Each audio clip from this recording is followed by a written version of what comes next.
సుప్రభాతం. ఎవరైతే వెహికల్స్ నడుపుతున్నారో వాళ్ళందరికీ ఒక్క ప్రశ్న మధ్యలో ఉంటుంది. అదే E20 పెట్రోల్. E20 పెట్రోల్ వల్ల ఎన్ని లాభాలు ఉన్నాయని చెప్తున్న కేంద్ర ప్రభుత్వం E20 పెట్రోల్ వల్ల మైలేజ్ డ్రాప్ జరుగుతుంది, దీనివల్ల ఇంజన్లు పాడవుతున్నాయి అంటూ కూడా వాహనదారులు ఇబ్బందులు పడుతున్నారు. చాలా మంది పిటిషన్స్ కూడా సైన్ చేశారు. ఈ రోజు ఆ పిటిషన్స్ చేతిలో పట్టుకొని కేంద్ర ప్రభుత్వం తెచ్చిన E20 పెట్రోల్ విధానంపై ఆమ్ ఆద్మీ పార్టీ జాతీయ కన్వీనర్ ఢిల్లీ మాజీ సీఎం అరవింద్ కేజ్రీవాల్ ఒక వార్ ను ప్రకటించారు. ఈ విధానాన్ని పూర్తిగా వ్యతిరేకిస్తూ ఇవాళ ఆయన ఢిల్లీలో భారీ పాదయాత్రకు దిగబోతున్నారు. నేరుగా ప్రధానమంత్రి నరేంద్ర మోదీ నివాసానికే పాదయాత్రగా వెళ్లేందుకు కేజ్రీవాల్ సన్నద్ధమయ్యారు. E20 పెట్రోల్ విధానం వల్ల దేశవ్యాప్తంగా లక్షలాది వాహనాల ఇంజన్లు దెబ్బతింటున్నాయని కేజ్రీవాల్ తీవ్ర ఆరోపణలను గుప్పించారు. కేంద్రం ఈ పాలసీని ప్రజల మీద బలవంతంగా రుద్దుతుందని మండిపడుతున్నారు ఆయన. ఈ నిరసనలో భాగంగా దేశవ్యాప్తంగా సామాన్యుల నుంచి ప్రత్యేకంగా సేకరించిన 2.33 లక్షల సంతకాల పిటిషన్లతో కేజ్రీవాల్ ముందుకు కదులుతున్నారు. సుమారు 100 మంది ప్రతినిధులతో కలిసి వెళ్లబోతున్నారు.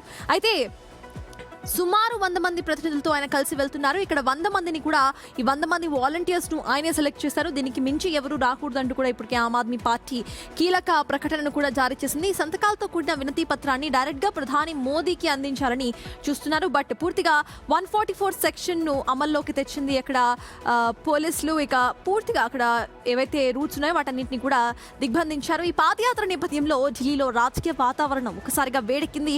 పోలీసులు భారీగా అక్కడ మోహరించడంతో ఉత్కంఠ కూడా నెలకొంది. మరి E20కు సంబంధించిన ఈ పిటిషన్ సిగ్నేచర్స్ తో ఈ రోజు కేజ్రీవాల్ 100 మంది వాలంటీర్స్ ను కూడా ఇటు ఆమ్ ఆద్మీ పార్టీకి సంబంధించిన వాళ్ళు సెలెక్ట్ చేసుకుని వెళ్తున్నారు. ఎవరు కూడా ఎక్స్ట్రా రావద్దంటూ కూడా ఇప్పటికే చెప్పారు.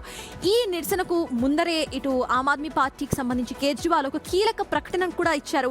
కేవలము రాజకీయ పొలిటికల్ ఎజెండా, పొలిటికల్ ప్రెషర్ కారణంగానే ఇటు మోదీ ఇటువంటి నిర్ణయం తీసుకున్నారు, యుఎస్ నుండి వస్తున్న ప్రెషర్ కారణంగా ఇటువంటి నిర్ణయం తీసుకున్నారు అంటూ కూడా ఆయన అభిప్రాయపడుతున్నారు. అదే విధంగా మేజర్ డిమాండ్స్ ఒకసారి చూద్దాము.